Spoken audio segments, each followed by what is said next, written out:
My early years were spent in a small town, the kind where everyone knew each other and secrets never stayed buried for long.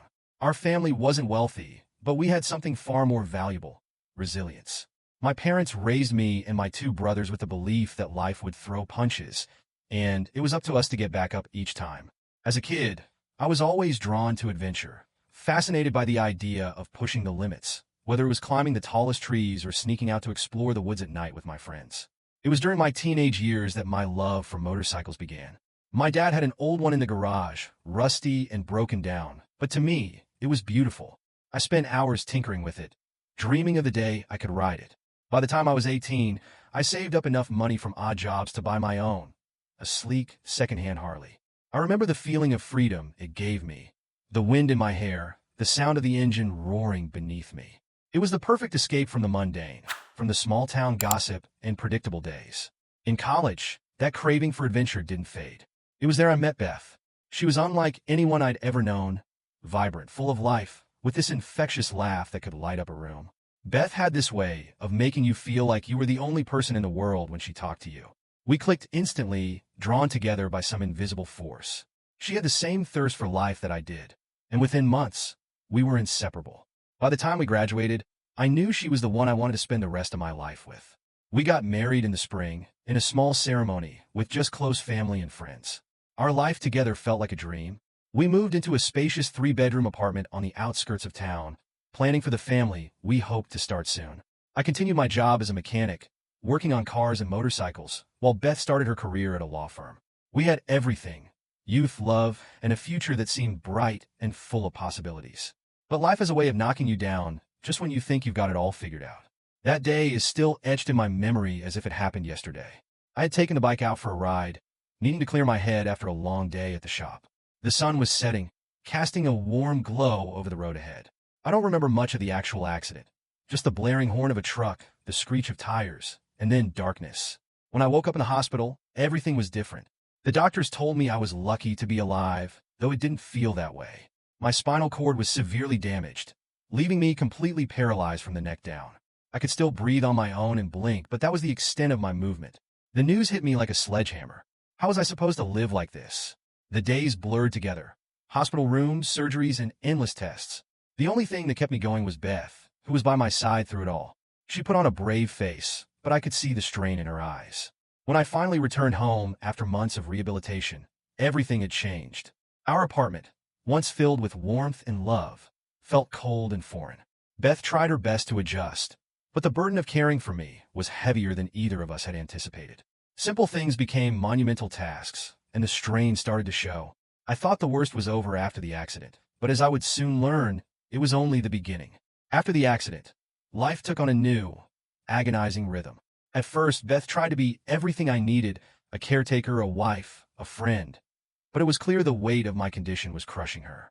She was a bright, lively woman who had always thrived on social interactions and excitement. Now, her days were consumed with my care, and the strain was evident. She put up a brave front in the beginning, learning how to use the specialized equipment we had to rent to make our apartment livable for someone like me. The physical aspects of taking care of me, feeding me, washing me, even adjusting my body so I wouldn't develop sores, weren't what broke her. It was the intimacy that was lost between us. My once capable body, the same body that had held her close, made love to her, and made her feel safe, was now just a shell. Oh wait, I could see the pity in her eyes, mixed with frustration and guilt. And then there were the bathroom needs. God, if anything was going to push her over the edge, it was that. Having someone clean you up after you've soiled yourself is humiliating. And for Beth, who once looked at me with love and admiration, it was too much. She tried, she really did, but after a few weeks, I could see her resentment building. She hated herself for it, and I hated myself for being the cause. Things reached a boiling point one morning. She had been trying to change the catheter bag, her hands shaking slightly from either exhaustion or frustration. I couldn't tell which. It slipped, and the urine spilled onto her lap. She froze for a moment, staring down at the mess. Then she just cracked. God, Tim, I can't do this. I can't be this person, she screamed, her voice cracking with the rawness of her emotions. She threw the catheter onto the floor and stormed out of the room. I heard the bedroom door slam a second later. I wanted to chase after her, to comfort her, but I could only blink, trapped in my own useless body. The silence that followed was suffocating. She didn't come back for hours. When she finally did, her face was pale, her eyes red-rimmed from crying. Without saying a word, she cleaned me up and helped me back into bed, but the air between us was thick with everything we weren't saying. I knew then that something had broken, and neither of us knew how to fix it. It wasn't long after that when Beth started asking for help. Our neighbors, Don and Kathy Akin, began coming over regularly.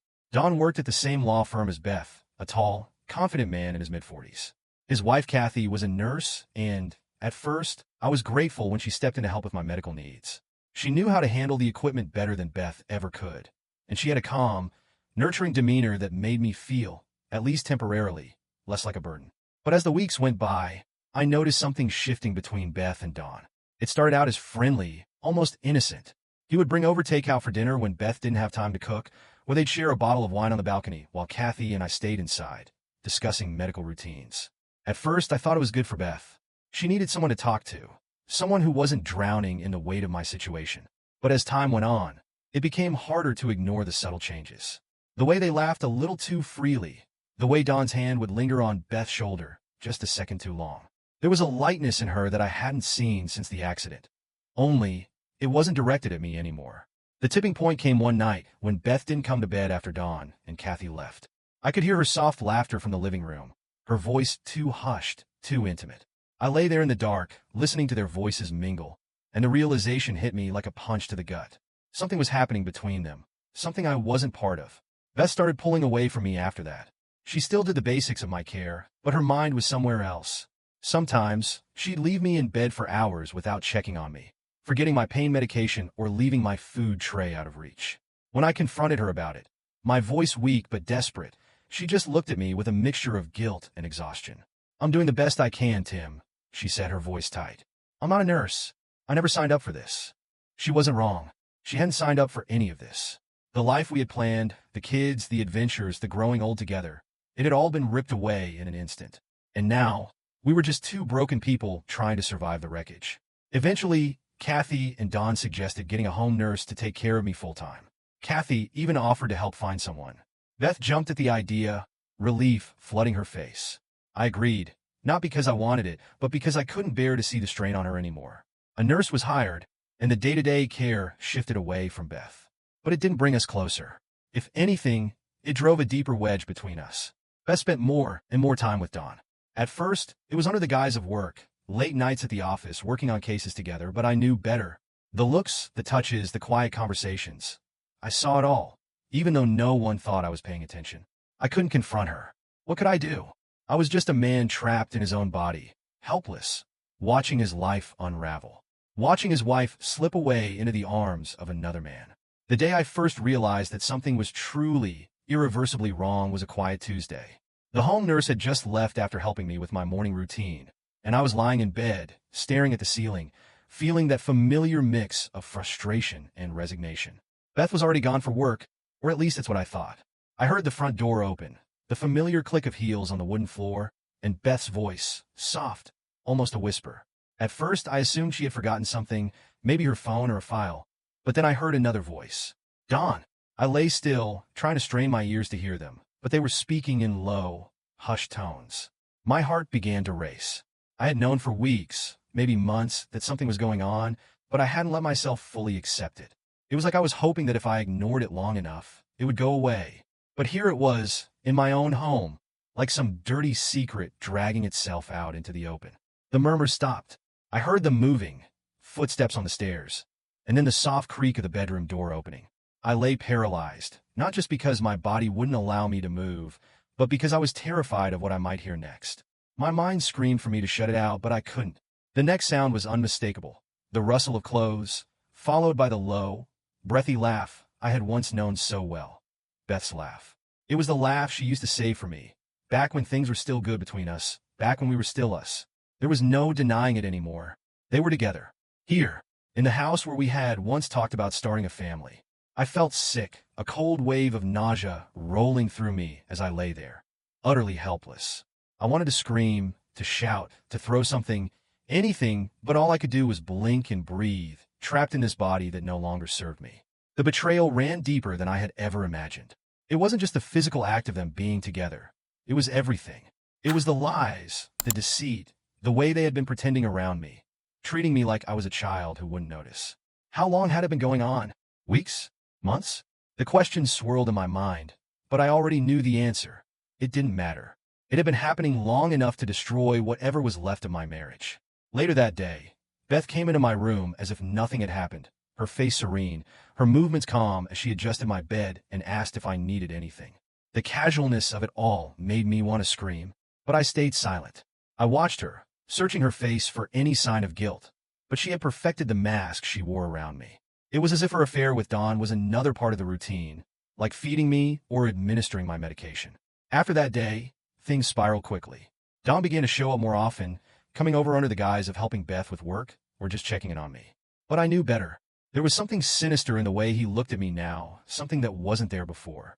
It wasn't pity, it was arrogance, as if he knew he had won some invisible war. One evening, he came into my room alone, a smug look on his face. I could feel my heart hammering in my chest as he stood over me, staring down with those cold eyes. "You know, Tim," he said, his voice low and dripping with condescension, "Beth deserves someone who can take care of her. Someone who can give her everything she needs." I wanted to yell, to fight back, but all I could do was blink. He chuckled softly, like he knew exactly what I was thinking. "She's not yours anymore," he continued.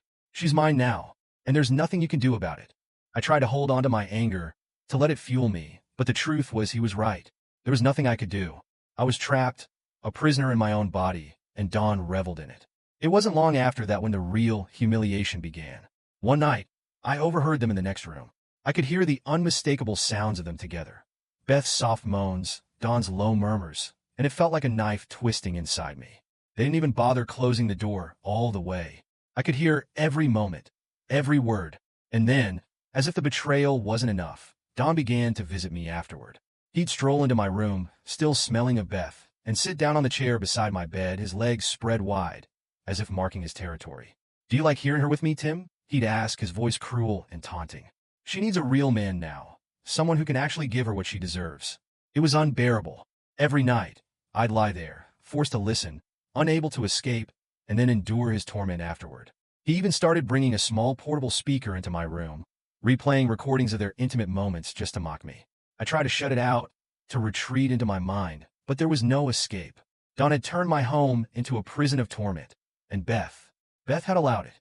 The lowest point came when Dawn's cruelty escalated further. He began to touch me, his hands roaming over my paralyzed body while he whispered vile things in my ear. It wasn't enough for him to take my wife. He had to take my dignity too. I'd lie there, completely powerless, while he violated me in ways I never imagined possible. The abuse went on for months, and with each passing day, I felt myself slipping further into despair. Did Beth know? Part of me hoped she didn't, that maybe she was blind to Dawn's cruelty. But another part of me, the part that had lived with her for years, knew she had to have some idea. She would look at me sometimes with this strange, distant expression, as if I was no longer her husband, but a burden she wished she could escape. There's a point in every man's life when the world strips him of everything, dignity, hope, love, until he's left with nothing but himself. I reached that point one night when Dawn came into my room, fresh from Beth's bed, and sat down in the chair beside me with that smug smile I'd come to despise. "How does it feel, Tim? Watching a real man take care of her?" he asked, his voice dripping with venom. He leaned in closer, his breath hot against my ear. "You'll never have her again. You know that, right? You're just furniture now. A broken piece of furniture." I blinked, the only response I could give, but inside, I was screaming. I wanted to grab him, to throw him out of the house, to demand that Beth choose between us. But I was powerless, stuck in this body that no longer obeyed me. Dawn seemed to feed off my silence. He stood up and walked over to the small monitor he had set up in my room. "Let's see how you like the show tonight," he sneered, pressing a button to replay their earlier encounter. The sounds of Beth's moans filled the room, and Dawn grinned at me, relishing in my humiliation. I felt a tear slip down my cheek, not from sadness, but from pure, raw anger. I had been enduring this nightmare for months, and each day it chipped away at me a little more. The helplessness, the humiliation, the constant reminders that I had lost everything. It was unbearable. I stared at Don as he left the room, his laugh echoing down the hallway. And then I stared at the ceiling, feeling something dark and primal brewing inside me. It wasn't just the pain anymore. It was something else, something more dangerous. I wanted revenge. I wanted justice for everything he had stolen from me. The next few weeks were a blur of silent torment. Don's visits became more frequent, and his cruelty escalated to the point where I was certain he wanted me to break.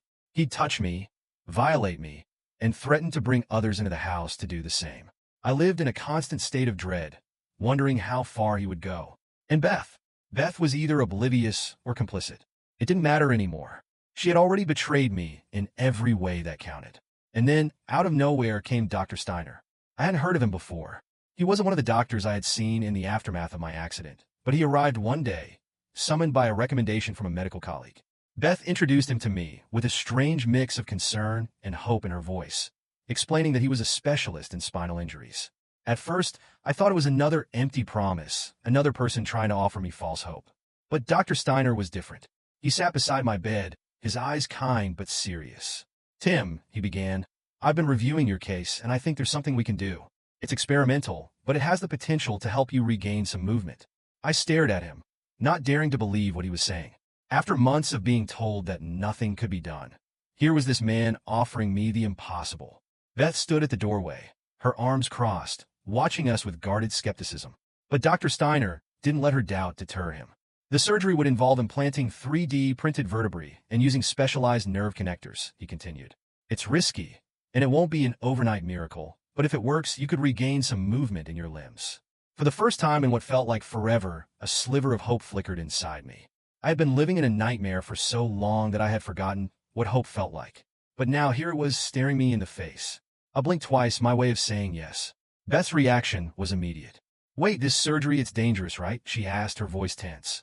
"What if it doesn't work? What if it makes things worse?" Dr. Steiner turned to her. "There are always risks, but in Tim's case, I believe the potential benefits outweigh them. He has a chance to regain some independence, something I'm sure you both want." I blinked again, more firmly this time. Beth hesitated, her eyes flicking between me and Dr. Steiner, but she couldn't argue with my decision. She had already lost me, and deep down, she knew it. The surgery was scheduled for the following week. Beth drove me to the hospital, her mood somber and distant. I could tell she wasn't as hopeful as I was, maybe even afraid of what might happen if I regained control of my body. The power dynamic had shifted so completely in her favor that I wasn't sure she wanted it to change. But she didn't protest. She just sat in the waiting room, flipping through a magazine without reading it. The surgery took hours, long enough for me to drift in and out of consciousness under the anesthesia. When I woke up in recovery, the first thing I saw was Dr. Steiner's face. He smiled at me, his eyes crinkling at the corners. "It went well, Tim," he said softly. "Now comes the hard part, recovery." The weeks that followed were grueling. The pain was intense, but it was a different kind of pain, a productive one. For the first time in months, I felt something other than numbness. Small sensations at first, pins and needles in my fingers, a slight twitch in my toes. Dr. Steiner monitored my progress closely, and each day, I grew a little stronger. It wasn't long before Dr. Steiner noticed something else. He was visiting me one evening, going over my recovery plan, when he glanced at the monitor in my room.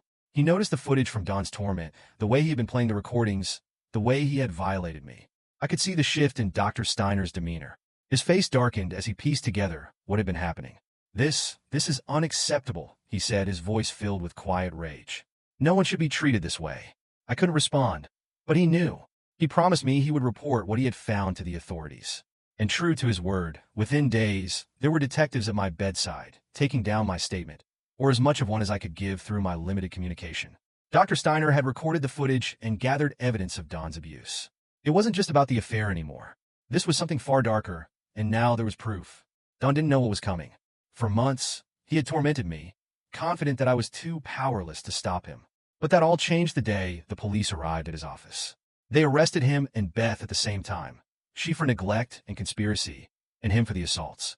The look on Don's face, as they dragged him away, was the only sense of justice I'd felt in a long time. The trial was a media sensation. The footage of Don's abuse and Beth's betrayal shocked everyone, especially the jury. Beth claimed ignorance, that she didn't know what Don had been doing to me, but the evidence spoke for itself. Don, however, didn't even try to deny the abuse. He tried to twist it to claim that I couldn't consent or refuse, that I was just there. But the court saw through his sick logic. When the verdict came in, Don was sentenced to 450 years in prison.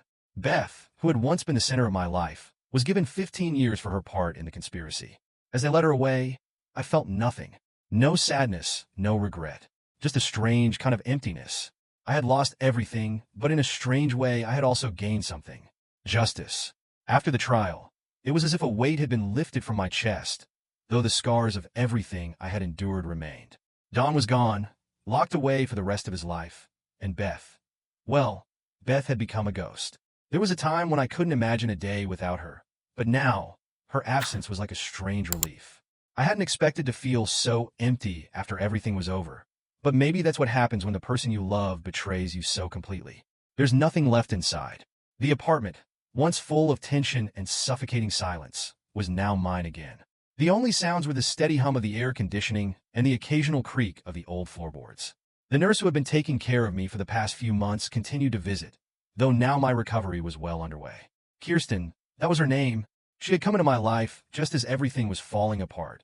A quiet, steady presence who never pushed or pried. When she first started working with me, I had been nothing but a shell, a broken man, lost in his own misery. But as I began to recover, slowly regaining strength and movement, I realized she was more than just my nurse. She was my lifeline. At first, it was just small things. The way she'd sit with me after her shift ended, chatting about her day, or reading aloud from a book while I worked through my physical therapy exercises. Her voice was calming, soothing, and it made the painful stretches and the endless repetition of exercises a little more bearable. She had a kind smile, one that reached her eyes, and for the first time in months, I found myself smiling back. One evening, after a particularly rough day of therapy, Kirsten stayed longer than usual. I had been struggling to lift my arm during an exercise, my frustration boiling over into anger. It felt like for every inch of progress I made, I was pushed 2 steps back. Kirsten sat beside me on the couch, watching me in silence until I finally spoke. "I hate this," I said, my voice low. "I hate feeling like I'll never be the same again." She didn't respond right away, just nodded as if she understood. "You've been through a lot, Tim. No one expects you to bounce back overnight. But look at how far you've come. You're walking now. You're gaining strength every day." I shook my head. "It's not just the physical stuff. It's everything. The betrayal. The humiliation. I don't know if I'll ever be able to move on from that." Kirsten turned toward me, her eyes soft. "What Don and Beth did to you, that's something no one should ever have to go through. But you survived, Tim. You didn't just lie down and let it break you. You fought back, and that means you're stronger than you think." Her words hit me harder than I expected.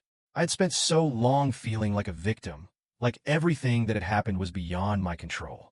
But hearing her say it, hearing her remind me that I had survived, felt like a small spark of hope. Maybe I wasn't as broken as I thought. Maybe there was something left in me worth saving. As the weeks went by, Kirsten and I grew closer. It was subtle at first, just the way she lingered after her shifts, or the way her hand would brush mine when she helped me with an exercise. But slowly I began to notice other things.